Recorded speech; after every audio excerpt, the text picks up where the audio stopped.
those resources to other activity as part of Artemis or whatever it might be, so that we get the best of all worlds and help continue that international partnership, and be able to take advantage of the different goals. And when you look, from my perspective, the big value here is the ability to take advantage of other skills and other capabilities so that we can do more here, as well as to keep those lines of communication open with adversaries and others, so that at least there's always an opportunity for some engagement and discussion.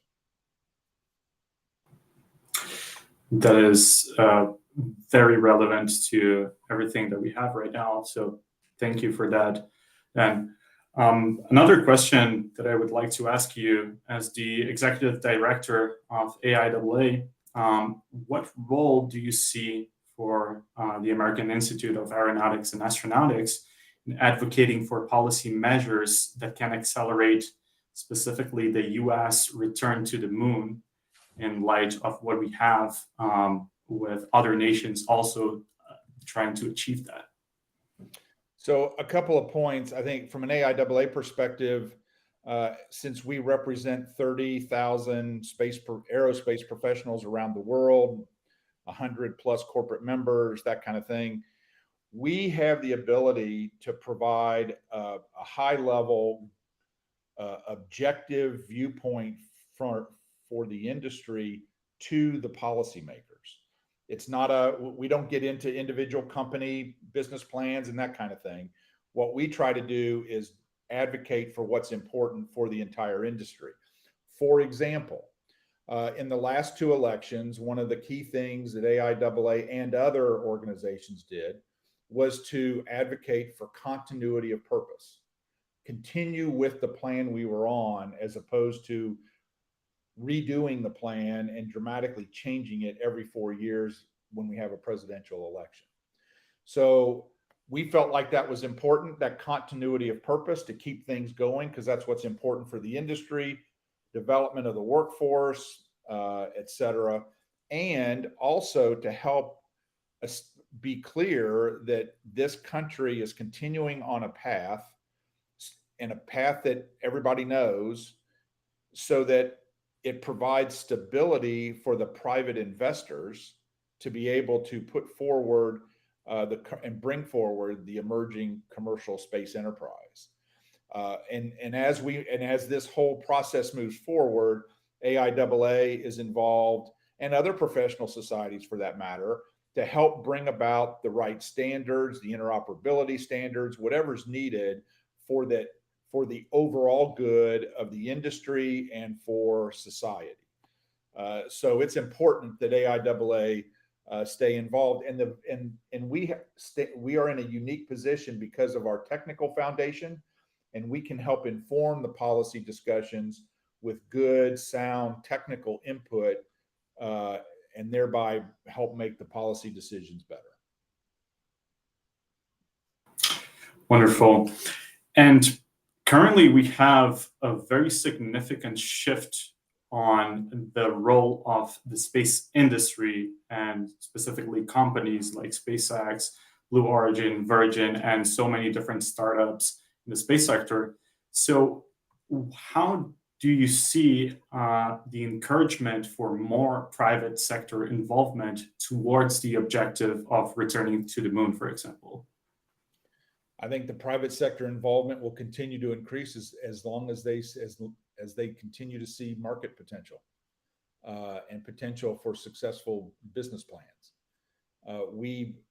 And that's one of the things we want to help facilitate, is what's needed from a policy perspective, what's needed from a technical perspective, what's needed from an economic perspective, to help drive things forward, so that space economy has an opportunity to grow, and most importantly for the US to continue being the leader in the space domain, so that we can move things forward, help move things forward, be the leader, help establish, be at the table and lead the table discussion on setting the rules of the road, so that operations in space, you have to be there to lead, and we want to continue being there to help build the space economy and make sure that the right things are done from a national defense perspective and a global defense perspective.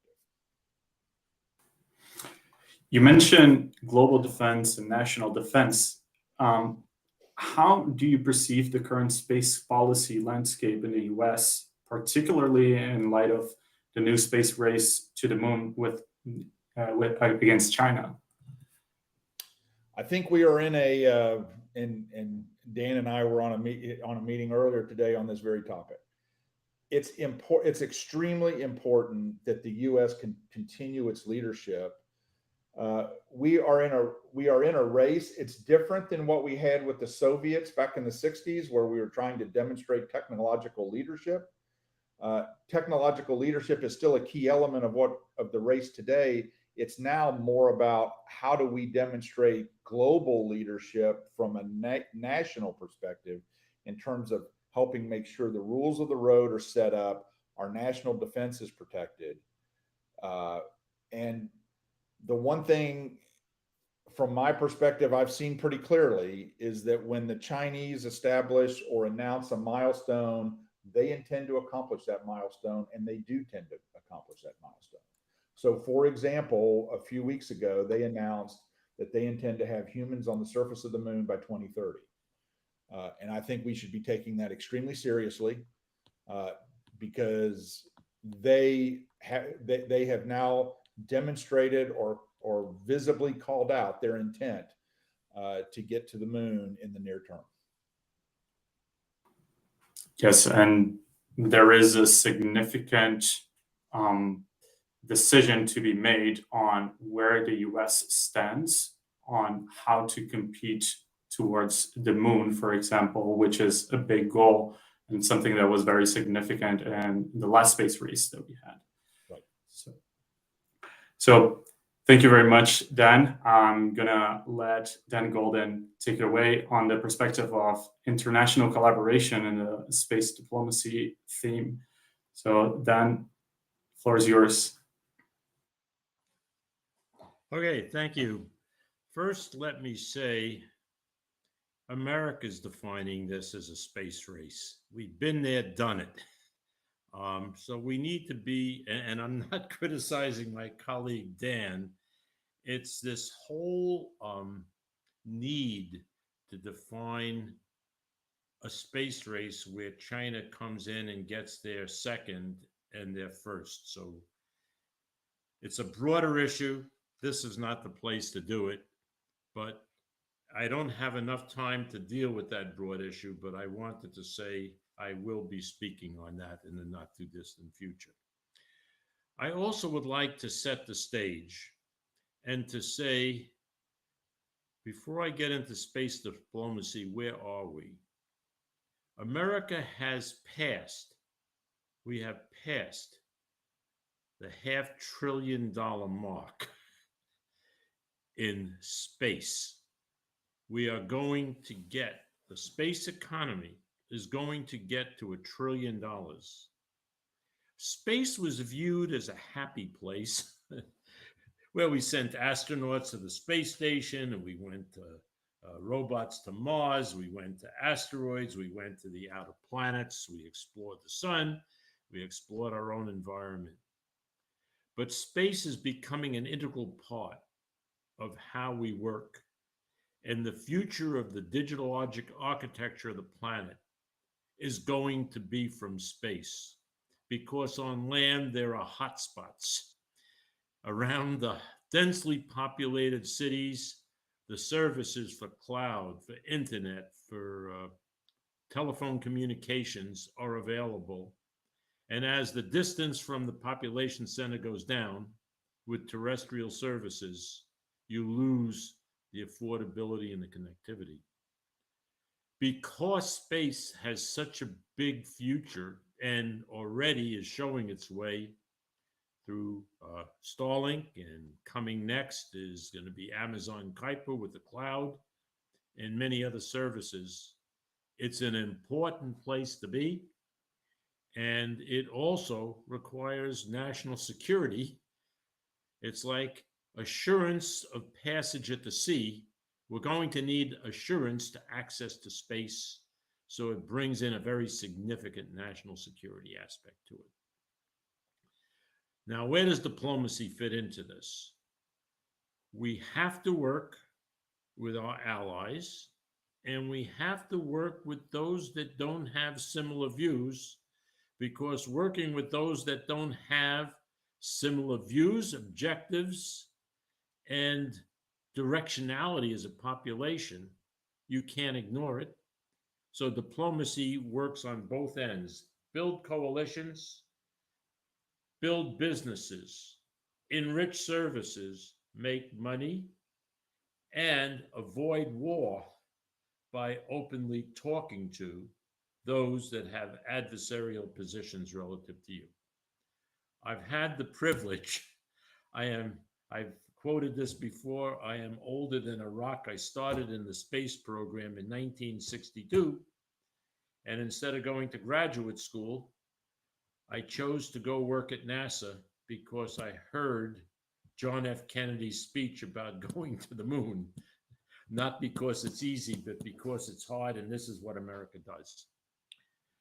So, having been through the adversarial portion of the space program from 62, and then in 67, I left NASA. I went to TRW, where I started going into military and defense and national security space activities. I participated in weapons. I'm very proud of it because I celebrated the end of the Cold War. But no sooner had the Cold War ended and we had a US block of nations, and we were going to build the space station Freedom to compete with the Russian Mir space station. I was asked by the president of NASA the president of the United States to come in and run NASA. I had the privilege of working with Dan. He did amazing things while I was there. And Dan is not just a policy person. He is a brilliant engineer that has done amazing things for our country. But coming back to diplomacy, I was asked by President George H.W. Bush to lead NASA. And once I accepted the job, the very next thing he did after I was sworn in on April 1st is he said, why don't you meet with Boris Yeltsin and see if you could have a mission to go to the Mir space station. Wow. I had just finished trying to take down the Soviet Union, and now I was asked by the President of the United States without the policy that Dan Dumbacher is talking. There was no precedent. 3 months ago, we were at an adversarial condition with Russia. I come in April 1st, June 3rd, I met with Boris Yeltsin at Blair House, and I was asked to put together a plan for having with the Mir space station in just a few years. I was sitting across the table from the man whose country I targeted. At one point in time, I was responsible for the land-based ballistic missile, the engineering aspects of that. It was, I felt I was in Never Never Land, and there I was. I would have to, on the spot, as an engineer who lived in buildings without windows, who did technological things, develop a diplomacy that would enable our teammates from Space Station Freedom on the West to work with the former Soviet Union, now the Russian Federation. It was very stressful, but I'm proud to say 3 years after we had a handshake, we docked the shuttle to the Mir space station.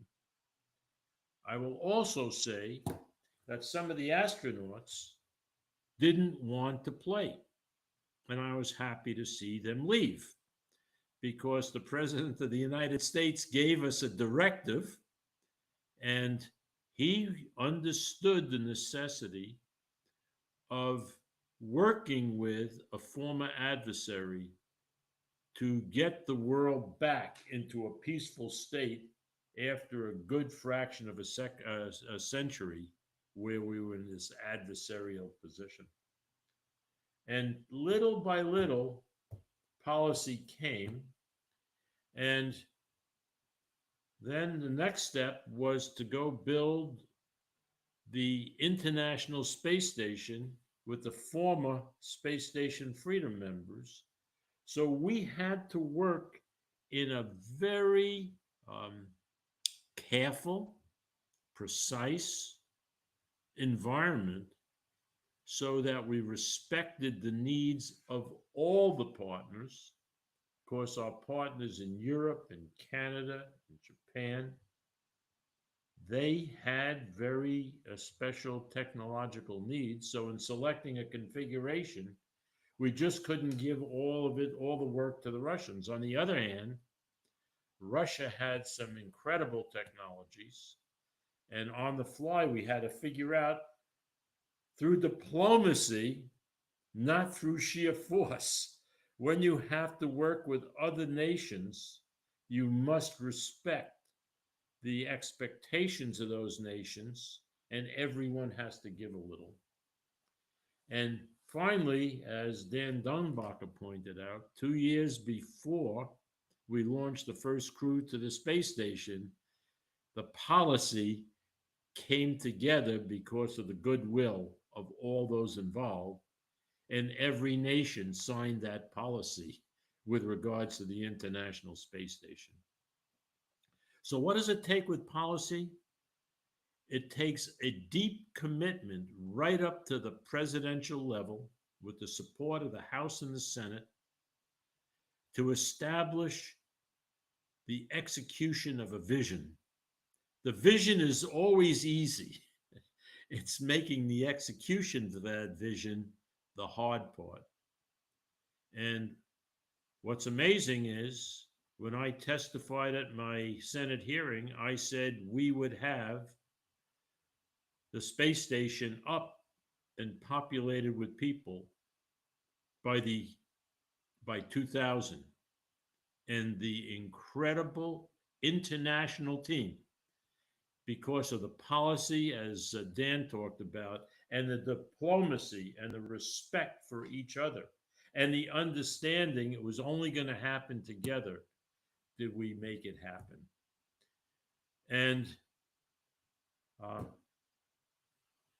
Dan took it from there, so I'll stop. But now I'm going to move forward and say to a new era and a new set of needs for diplomacy, because there's a new adversary. And the other part that I'm terribly proud about is we wove the fundamental fabric of trust in 1992 through 1993 that enabled that fabric not to be torn by the war in Ukraine, and the understanding of fundamentals, not lovey-dovey, but the understanding of fundamental policy agreements that were carried out through the diplomacy that had to take place.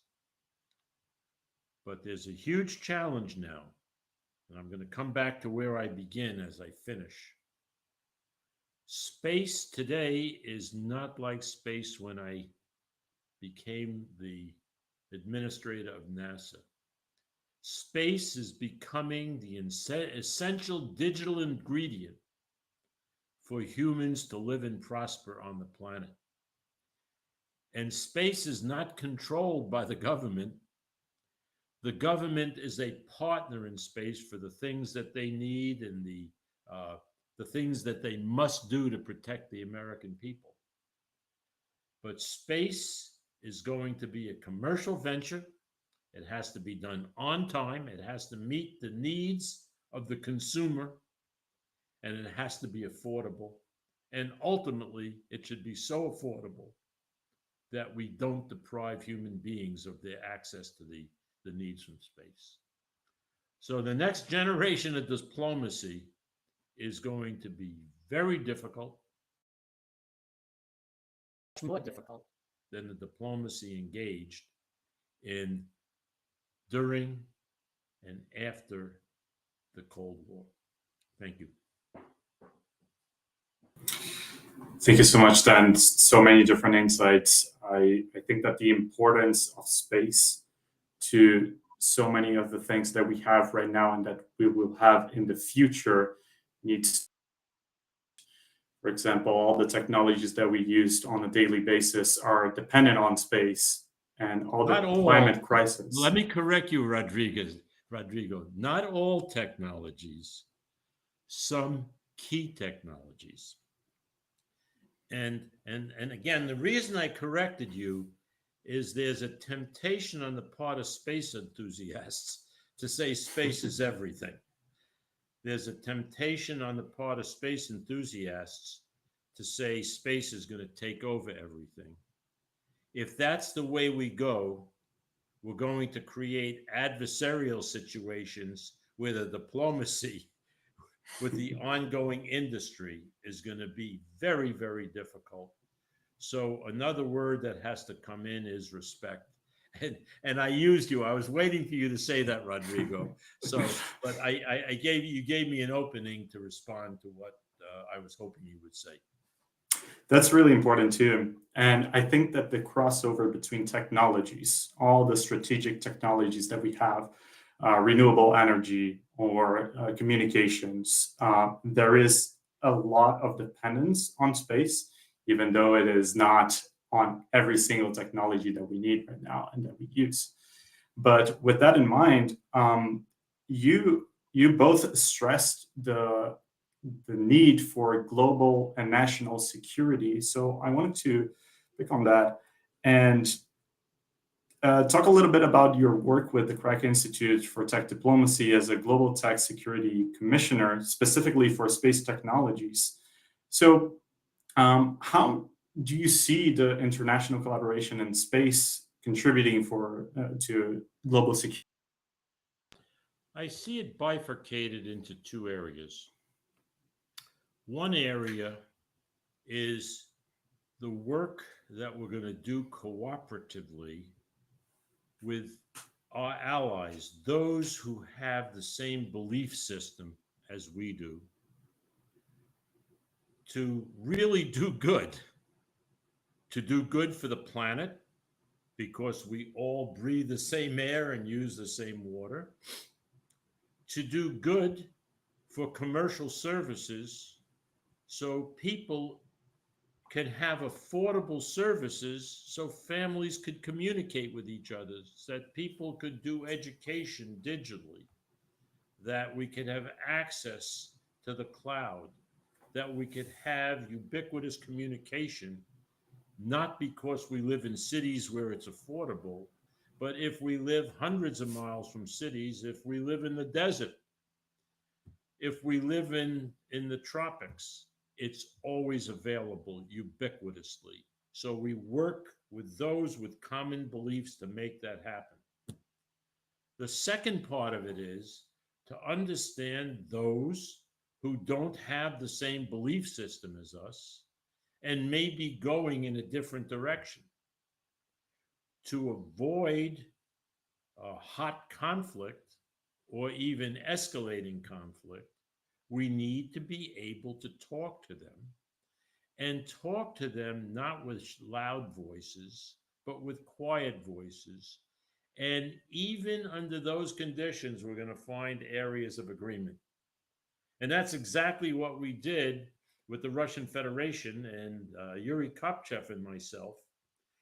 We first sought areas because we knew there'd be problems of where we could have some successes, where a success wouldn't be controversial. And then we started moving out gradually to the more difficult areas. It is conceivable that if we do this right, we can work with China and lower the temperature, maybe not 100 degrees, but lower the temperature 20 degrees in space. Remember, this happened before on the planet. And we were able to avoid war for many, many years by looking at the law of access to freedom of passage on the high seas. Space should be no different. So that's how I view the problem. Take care of the people with those that believe like you, and find areas that are soft and easy to reach some approach with those that don't believe the way we do, and keep on trying. And recognize that there is an adversarial condition, and don't pretend it doesn't exist. That's how I'd go at it. And That's by the crucial. way, and Yes. that is the reason I joined the Kroc Institute for Technical Diplomacy, because there wasn't an organization on the planet, let alone America, that was worried about educating politicians and diplomats on technology, because that's what the world is all about now. And if those making the laws, carrying them out, and working the diplomacy don't understand the fundamentals of what is a semiconductor, the fundamentals of what is AI, the fundamentals of what's quantum computing and quantum sensing, and quantum communications, how are they going to carry out U.S. policy? And the second leg of the stool, I'm like the girl in Oklahoma, if you know the play, I Can't Say No.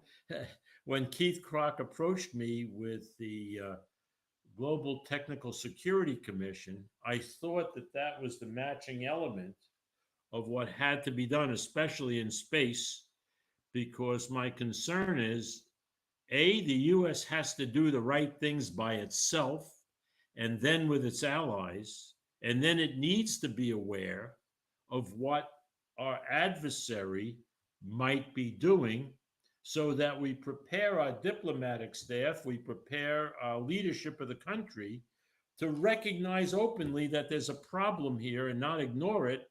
So years go by and we end up in a major global war. So I have dedicated myself to those two activities centered at Purdue. I didn't graduate from Purdue, but I'm willing to go there a little bit. That's fascinating, Dan. Thank you so much. I do want to ask you a little bit in more detail. You touched on that, but I would like to ask, how do you think the US should approach diplomacy with China and other spacefaring nations, specifically on the strategic importance of the moon for future space exploration, given the discussion we were having with Dan a few minutes ago? Well, let's crawl before we walk and walk before we run. Of course, right now, international policy says that once you get off the Earth and go to other planetary bodies, the moon being one of them, no one could claim ownership. Second, there will be no military activities in space. It will be peaceful. So now let's take them one at a time. If there's going to be a commercial industry to exploit the regolith on the moon, and we don't have rules of the road for ownership, how can a company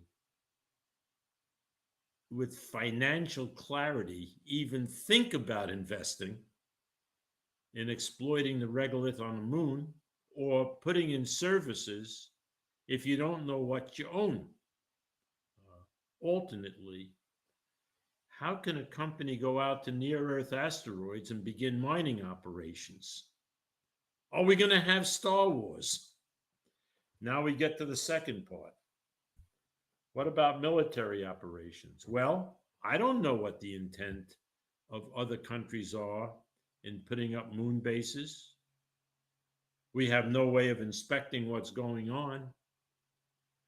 So at a very minimum, we need to be talking to China and Russia, who were teamed to go do this, about intent. We need to talk about And it's okay to talk, but you have to have a conviction and a thought process of what you want to have come out of it. And if we don't attack the two issues of protection of peaceful operations in space, we have policemen here on Earth. Do we need policemen in space? Should it be a multinational thing? Should it be bipolar? I don't know. But it's like sitting here, putting our heads in the sand. As things progress, if we don't start thinking about the importance of technology, the importance of exploration, the survival of nations and human beings. And do we want to start a war on the moon because we didn't think about policy and have the diplomacy to go execute that policy? Can we sit and wait and suck our thumbs to get there?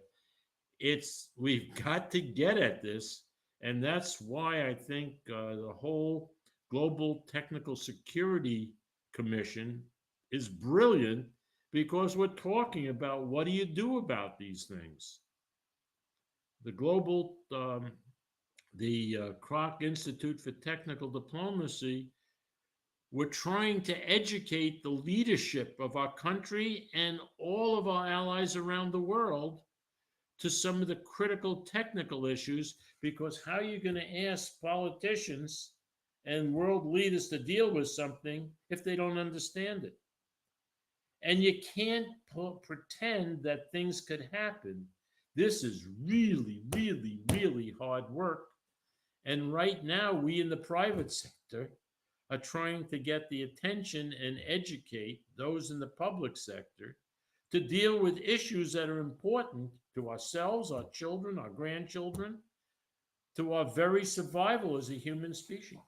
So people sometimes think policy and diplomacy, these things could get taken care of. No, they have to be done right in advance and with the technological development and the expansion of where we are. That's really important, and that should happen through dialogue and strategy, most of all, but and international collaboration. And strength. And strength. You can't go into a discussion in an adversarial condition weak. You need to understand what you're doing. You need to understand the conditions. You need to be prepared. You need to know the options. You need to know your vision. And you need to be able to execute. And you can't leave it to the last minute, because as time shrinks, the possibility for error and problems go up. So we need to be at it now. Yes. Dan, one last question for you. You spoke about the Mir station, and given your experience as NASA administrator, you oversaw the construction, early operations of ISS, the International Space Station. And that was probably a project that extensively promoted international collaboration and peace.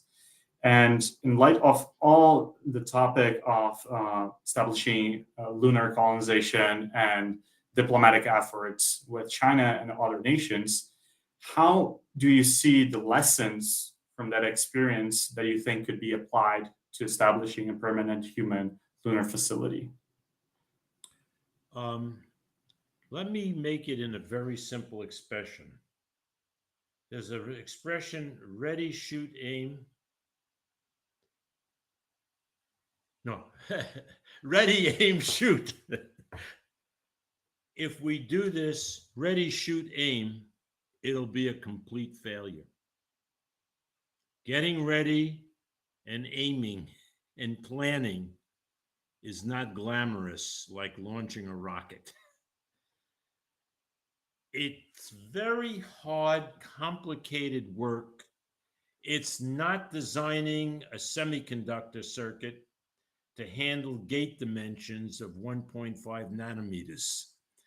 It's not developing ChatGPT as an AI tool. It is really hard.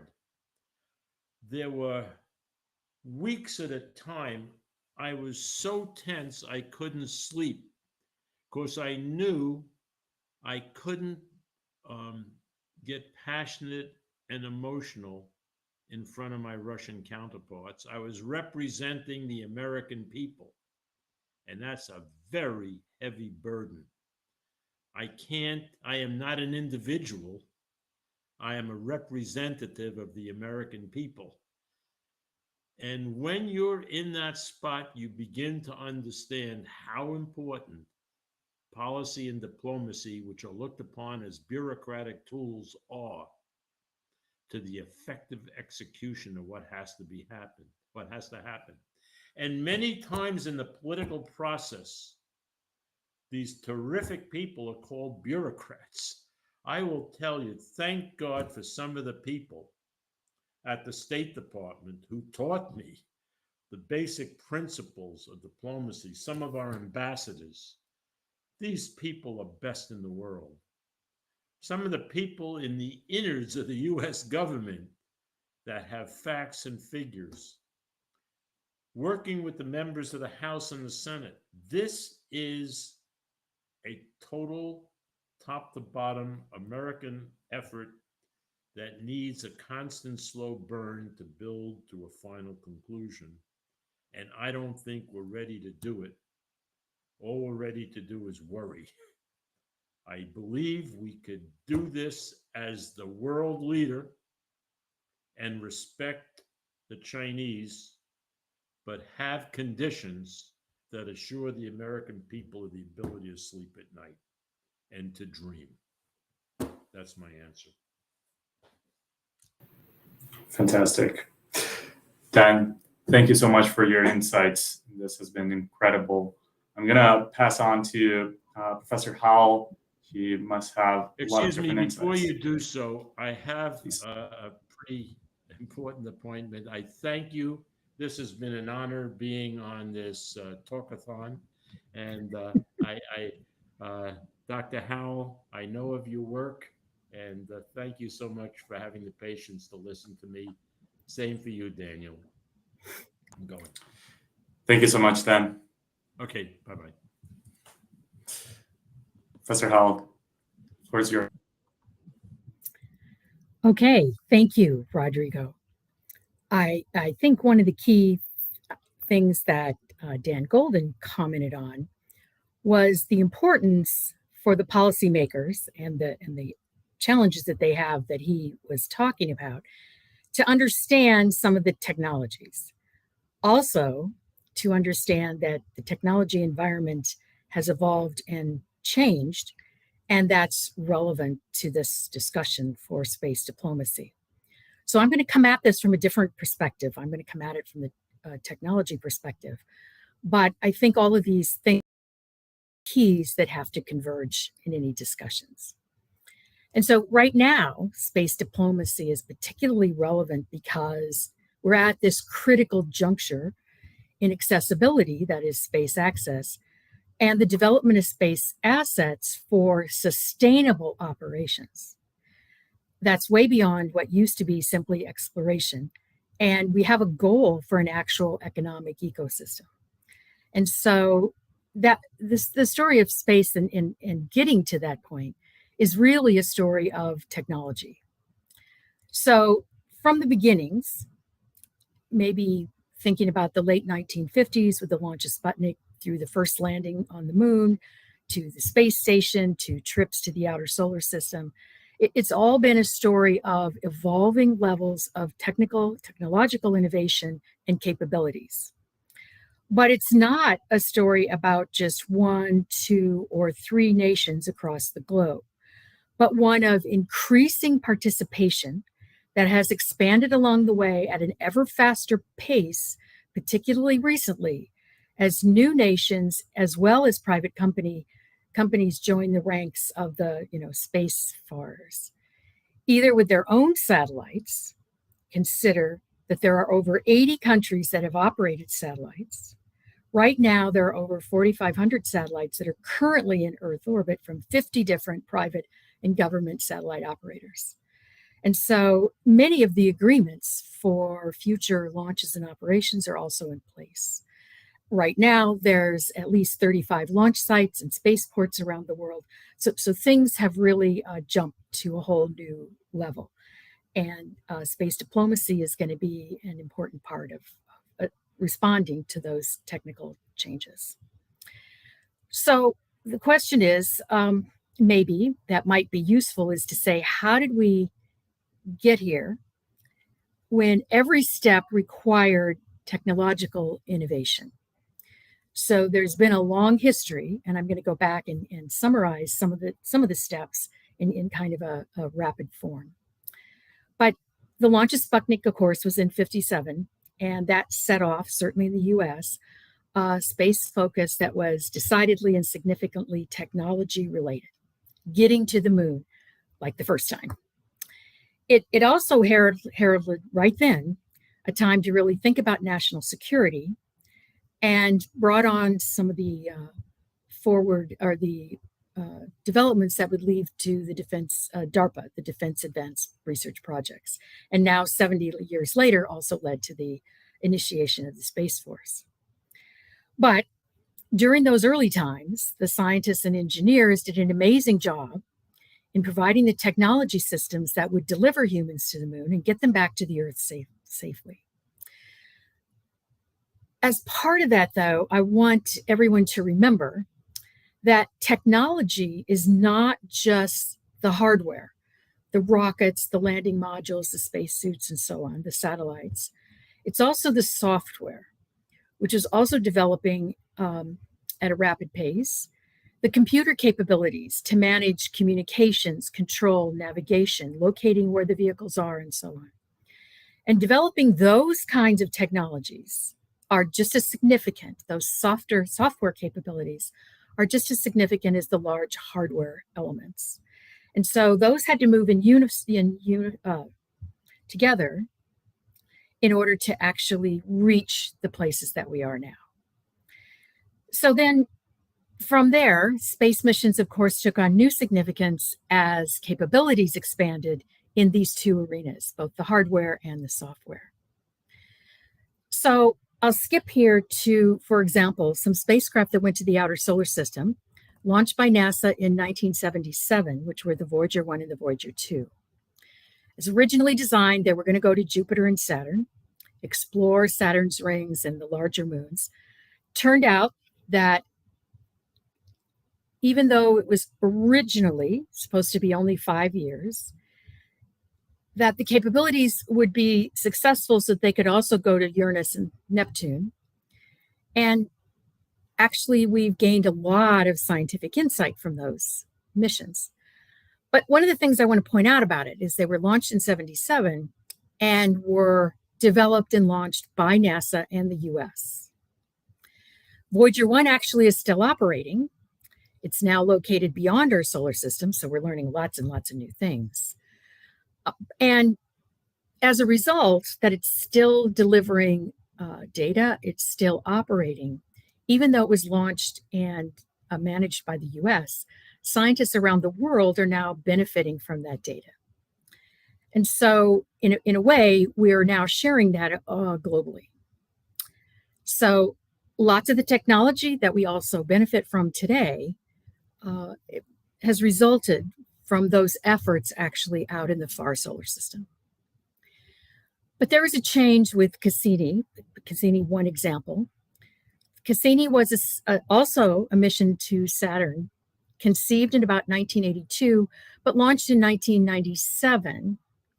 From the technology perspective, it was a significant change because it was now planned and supported by multiple nations, NASA, ESA, and Italy. It was a study of the planet Saturn. It actually reached Saturn in 2004, and by then, we had scientists and engineers from 28 different countries that made up the team that was responsible for designing, building, flying, collecting all the data, which meant the vehicle itself, it meant a lot of science instruments and so on. And of course, one of the key parts was the Huygens probe, which was one of the biggest, I guess, scientific collaborations to date. And so the whole, I guess, technological space program was moving toward participation by many countries and scientists. across the globe. So space missions were evolving so that they were no longer a singular effort. And the technological developments that you needed could only be accomplished with contributions from a large team beyond any one country. Now, as both Dan Dumbacher and Dan Goldin talked about, the International Space Station then came on the scene, which was a cooperative program between Europe, US, Russia, Canada, and Japan. And as he mentioned, from the technology perspective, you needed joint development, operation, and utilization. It was a further step in technology development as a result of a formal organizational construct that was put into the legal documents that involved, I guess, at the time, 15 different governments and so on. A key element that was no doubt partially negotiated by Dan Goldin, each partner would retain jurisdiction and control over their elements and all of the people on board that were their nationals. It has become, as mentioned by both Dumbacher and Goldin, it has become a symbol of science diplomacy, but it was also essentially a formal technology sharing effort. Essentially, the station cannot function with just one country in charge. Different countries provide the propulsion, provide even something like the technology, and everybody contributes their own unique technology. Now, we hear a lot about the science results from that, which is great, but it's not all about those kinds of results. Everybody involved in the station has to trust the technical competency of all the partners in order to survive. So I guess maybe part of the success of that has been the codependency and cooperation. As mentioned by Dan Dumbacher, that does trace back to the 1967 Outer Space Treaty. And that treaty actually was a success when all the folks on board were codependent. So that made it a pretty important step. It is true that Russia has said that it may withdraw as early as 2024.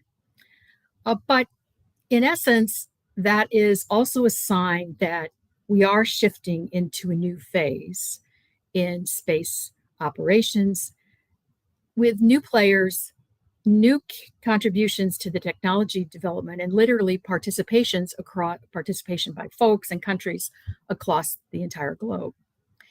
So a new model for space usage and purpose is emerging with new types of capabilities that make it possible to really receive benefits at all levels, national, regional, and local. So we sit at a moment in time that is such a critical juncture in space that's also a very critical point in the technology aspects. So how the technology is going to be developed and incorporated into this larger economic and exploratory ecosystem allows us to rethink the role of the space station, the role of space exploration and space utilization in general. And that affects science and space diplomacy as a whole. It is much determined by the technical or the technology realities. Now, part of this arrival at this juncture is what's called disruptive technologies. They are technologies that emerge and definitively and permanently change the landscape rather abruptly. This has happened in the space domain, and actually CubeSats are one example that literally changed the paradigm for space missions in only a few years. From large, expensive, science-driven missions to the outer solar system to a focus on small, much less expensive vehicles.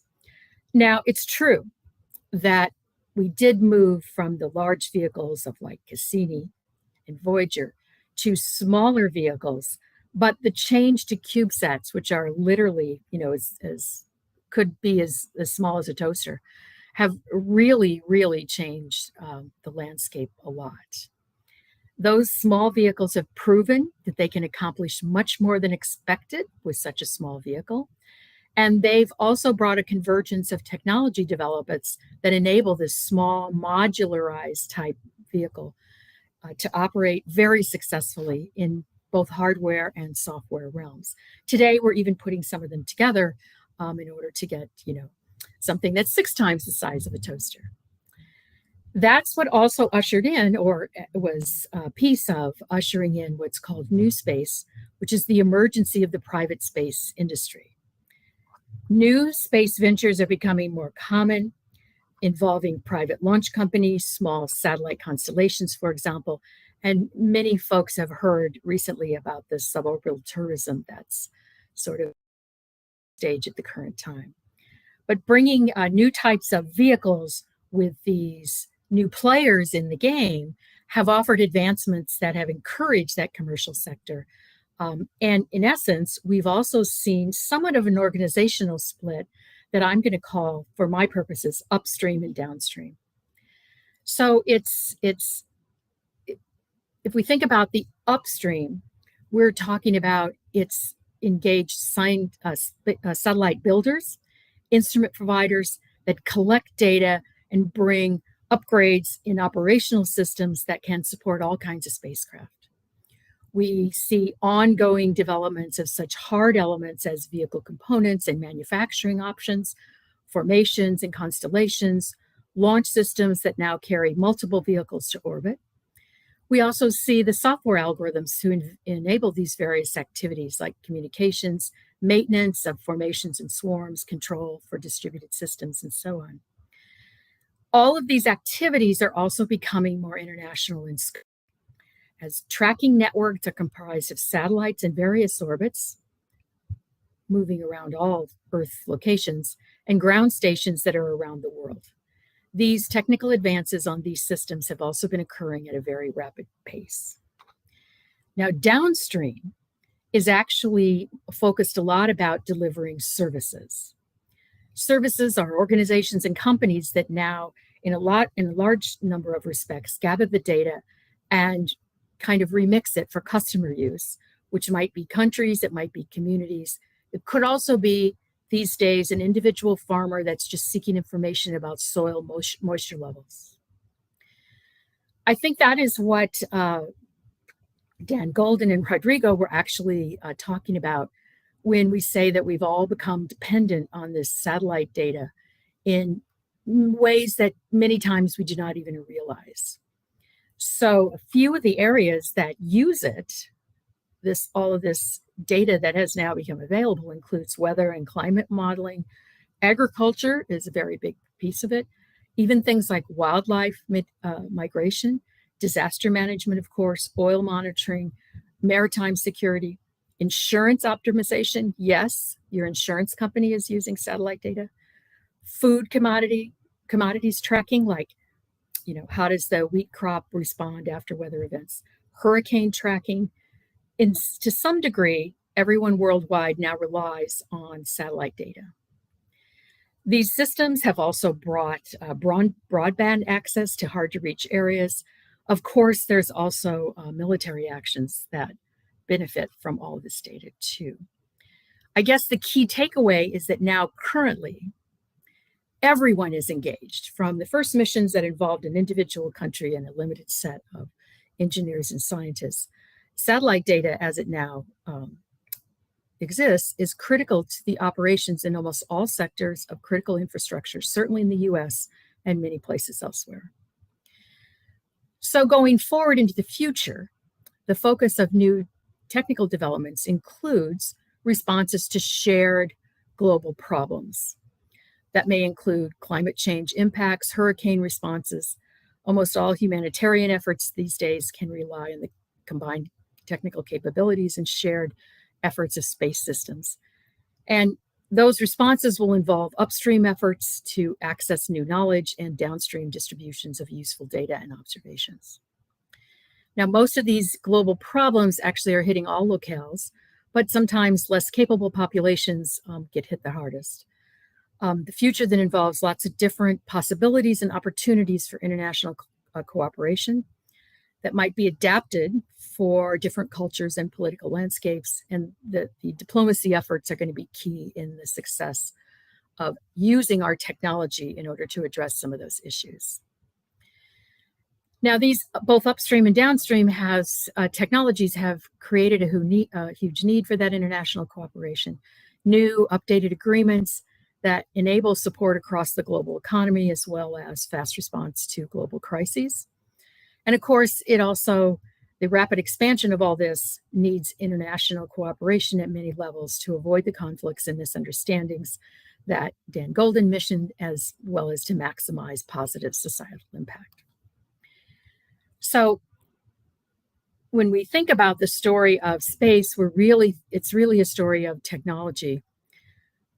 But as we think about space diplomacy at the level of countries around the world, I think we also need not forget all of the international exchanges that increasingly occur every day in the technology arena as individual engineers and scientists work together with colleagues from nearly every country and nationality to advance the hardware and software space systems that will enable solutions and address adaptations to some of the problems. Now, usually together, they are seeking new discoveries in order to assist, in order to deliver new science. So in a way, those relationships can also be very much part of a larger vision of what the space diplomacy is all about and can benefit from. So that's my quick look at the technology aspects. So Rodrigo, back to you. Thank you so much, Professor Howell. The technological aspect is incredibly important to technology diplomacy because we can't talk about the diplomacy without talking about the technical aspects. So that perspective, it's really enlightening to the discussion. And I think some of the examples that you mentioned are really relevant too. So for example, the Cassini mission, which had 28 different countries, we can see some different projects going on nowadays that have a similar kind of like a scope. So for example, the James Webb Space Telescope had 14 different countries and thousands of people around the world contributing to it. And even in this International Space Station, we can see how the international collaboration can play a huge role, just the robotic arm from Canada, or even the launches themselves that were made mostly by the Russians throughout a very good part of the time.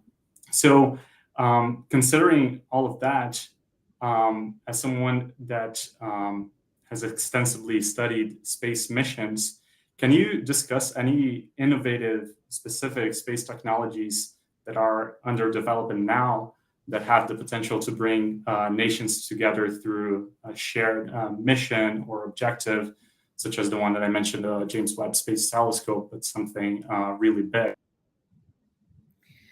Well, there's lots of developments going on in lots of different arenas. One of the ones I did mention was communications and just the ability to deliver broadband across the planet. That is still not accomplished, but that's an important piece that satellites can do. You know, there's also today, given what we've seen across the world this summer, there are new studies going on now for monitoring systems, for example, for wildfires. And so how do you do that? And how do you, share that information? Even in the North America, we've seen the impact of Canadian wildfires in the US. And so those are studies that should in fact deliver real results in a short amount of time. Now, some of the other kinds of technologies that are in development that will make a big difference, including things like autonomy. So that's a large one under development, and that will probably remake some of the capabilities, the technical capabilities going on, and will enable some of the systems to work on a sustainable level much further from the Earth than they have been in the past. So that's also an important one. I could list a lot of different things, but a lot of these things are going on at different levels, and we'll see benefits at different times in the near and far future. Great. Thank you so much. Yeah, I see that a lot of the new technologies that are coming up also have this change in paradigm from the collaboration between industry and government, right? So, for example, we have the Space Launch System, Orion, the Lunar Gateway, which are the main systems involved in NASA's plans to return to the moon. And we also have all the reusable systems that are being developed by SpaceX, by Blue Origin, and other companies that have distinct economic advantages for long-term goals of establishing, for example, a lunar colony or a colony on Mars. So I guess my next question is, how do you view the technological challenges and the opportunities that you mentioned presented by the current race to the moon, specifically between the US and China? Well, I think there's a lot of opportunity. And as we already know, I think we get a lot of participation from around the globe on some of these issues. Now, some of the challenges that actually might be placed in front of us because of the goal to go to the moon, going to the moon is not the same now as it was back in the 1960s. Because at that time, we were just interested in going there and coming back. Now we're looking at a more sustainable presence, not only on the moon, but in the entire vicinity there. That takes a different set of technologies in order to make a sustainable presence there. From energy systems to all the other aspects that you're going to need in order to stay there. So that is driving a lot of the current research efforts and a lot of the current goals for some of the private sector developers in order to get to those places. Companies are also looking at now, if you're going to be there in a sustainable presence, how can you move around in this arena? It's not true that you're just going to take one path to the moon and come back now. Now you're going to stay in that vicinity. You're going to have a lot of other activities going on. And so even independent of what China is doing, those kinds of thoughts are leading to a lot of different technology innovations that are that we're all working towards. Of course, the military also has some of their goals associated with space sensing systems, for example. And so these are all driving a different approach to going to the moon. It's not just going to the moon, it's going to the moon and staying there. And that drives a lot of different technology developments that we're going to need in order to make that a reality.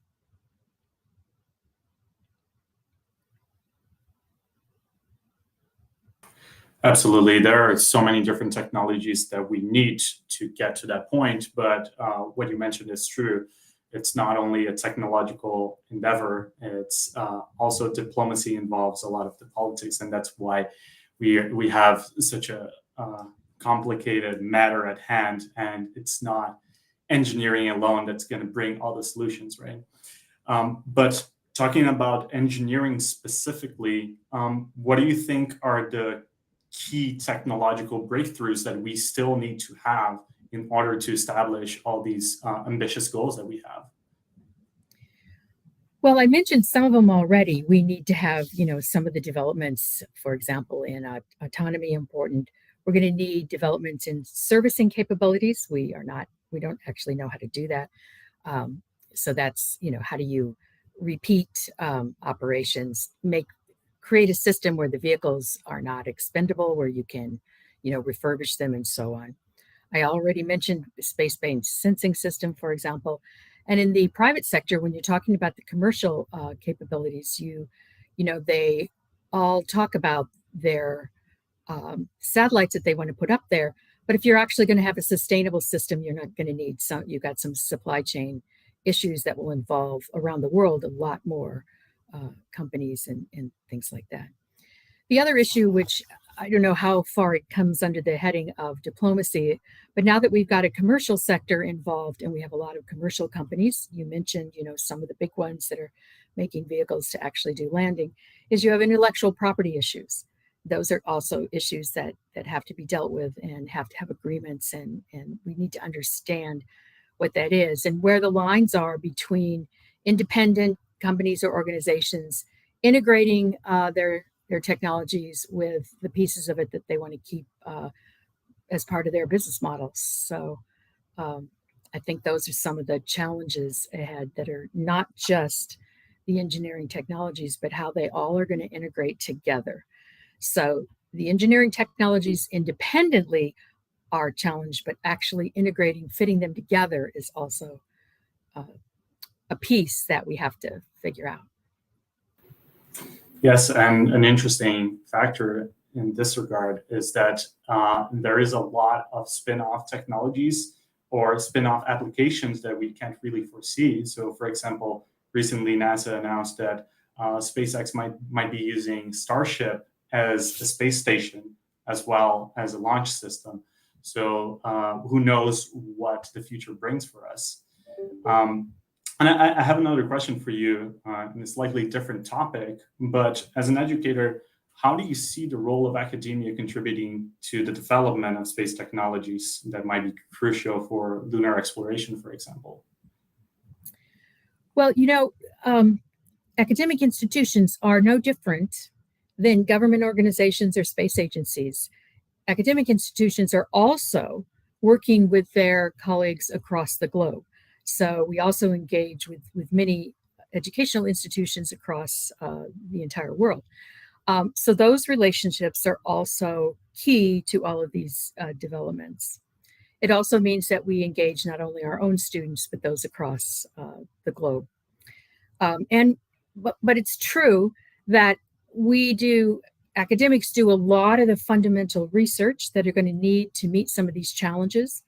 But it's also true that they are not limited by that. They also work and are relevant to many of the space activities, both at NASA, for example, at our sister institutions across the globe, work with their space agencies. And we also engage with a lot of the commercial companies who don't have maybe as deep of a engineering background or scientific background, who seek assistance in solving some of their challenges. So I think academics are involved globally. They're involved with fundamental research, and they're also involved with many of the organizations that are leading these efforts. Of course, a really key part of what we do is also workforce development. So there's going to be an awful lot of needs, especially as this economy takes off. I think Dan Goldin said, we're going to be in the trillions of dollars, that the workforce has to be there. And I'm not talking just about the workforce for, PhDs or even bachelors. There's also a technician workforce. All of these places are our responsibility to deliver, the talent that is necessary in order to enable all of these, great things to emerge, as well as what we need in order to, respond to, as you put out, unanticipated results that may come along, positive and negative, that may emerge.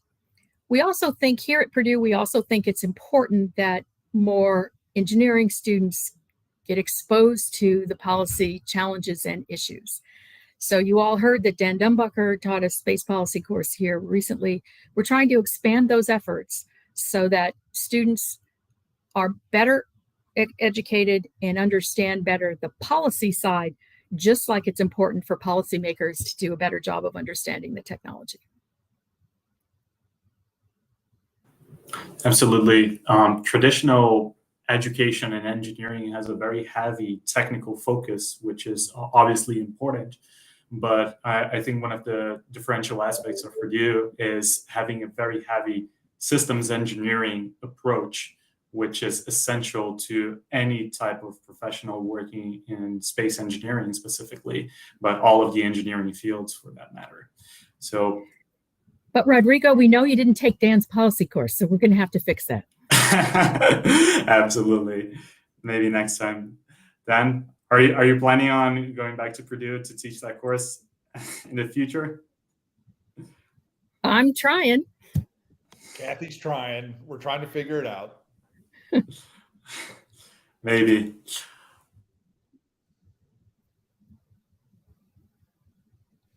Oh, we lost you. Yeah, we lost you, Rodrigo. You went mute. Oops. This has been lovely. I think we can wrap up the discussion here. This has been wonderful. Thank you so much for your insights. The three of you have baggage and experience that we can only dream of achieving. So thank you so much for sharing some of that with us today. And I'm honored to have been the moderator for this panel, and I'm hoping that everyone had a good experience with learning more about space diplomacy today. So thank you very much in the name of the Crack Institute for Tech Diplomacy at Purdue. Thank you, and I hope to see you in the next event.